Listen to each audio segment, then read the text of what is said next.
আমার ছোট বোন এই আজকে এবার 2000 এসএসসি 25 দিচ্ছে আর কি। সকালবেলা যখন আমি ওকে নিয়ে আসবো, আমি বলি তোমার দেখি তোমার কেন্দ্র কোথায় পড়ছে, বলে আমি পরে দেখি অ্যাডমিট কার্ডটা দাও। ও আমাকে দেখাইলো, পরে আমি বললাম আইডিয়াল হাই স্কুল এটা কোথায়, গুগলে সার্চ করি, আমি চিনি না। এবং দেখছি গুগলে কিছুই বলতেছে না, আইডিয়াল হাই স্কুল বলে কোনো স্কুলে নাই, আমি কোনো প্রতিষ্ঠানে নাই, কোনো কেন্দ্র নাই। আমি এটা নিয়ে কখনো একজনকে জিজ্ঞেস করলাম যে এটা কোথায় কোথায়, বলে যে এটা নামে তো কিছু নাই। পরে ও আমাকে বলতেছে যে ওকে পার্সোনালি ওর স্কুলের ম্যাডাম এটার লোকেশন দিছে যে মতিঝিল আইডিয়াল স্কুলটাই হচ্ছে এটা হাই স্কুল।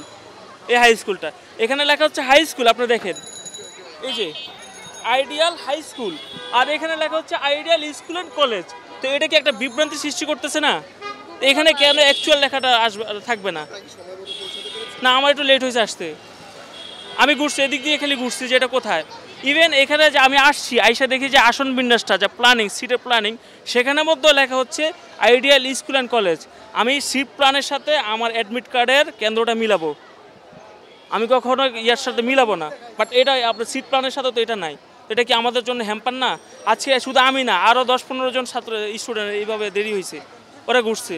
আরেকটা বিষয় হচ্ছে যে এখানে যে বালক, এই অ্যাডমিট কার্ডের মধ্যে এটাও তো লেখা উচিত যে কেন্দ্রটা কোথায়, বালক শাখায় না বালিকা শাখায়, সেটাও তো আপনার উল্লেখ করা নাই।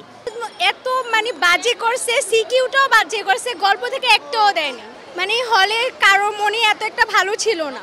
পরীক্ষা আলহামদুলিল্লাহ ভালোই হয়েছে। প্রশ্নপত্র আরো বেটার, মানে যেটা আশা করছি গল্প থেকে আসবে ওগুলো আসে নাই, বাট তাও আলহামদুলিল্লাহ ভালো হয়েছে। প্রশ্ন ইজি ছিল, ভালোই হয়েছে। না ওরকমই ছিল, সেম দিয়া নাই, ওরকমই ছিল। কিন্তু এবার গল্প থেকে কম আসছে, কি প্রবন্ধ ওগুলা টাইপ থেকে বেশি আসছে। আমি 5 মার্ক ছাড়ছি, তার বাদে সব অ্যান্সারই করছি। আমি ফুল অ্যান্সার করছি, কিছু ছাড়ি নাই। পরীক্ষাটা গদ্যাংশটা কমন পড়ে নাই, গদ্যাংশটা পুরোপুরি করা হয়েছে আটকানোর জন্য আমার কাছে মনে হয়েছে পার্সোনালি। কারণ শুভা, মমতাদি, নিম গাছ এগুলো ইজি কোয়েশ্চেন, এগুলো দেওয়া হয়েছে পাস করানোর জন্য। ওইটাও দেওয়া হয় নাই আপনার কঠিন কঠিন, যেমন হচ্ছে সাহিত্যের রূপনীতি, পল্লী সাহিত্য, তারপর হচ্ছে 71-এর দিনগুলো, এগুলো থেকে গদ্যাংশ থেকে কোয়েশ্চেন করা হয়েছে। বাট আমার দেখা পাস করার জন্য ওইখান থেকে কোনো কোয়েশ্চেন করা হয়নি।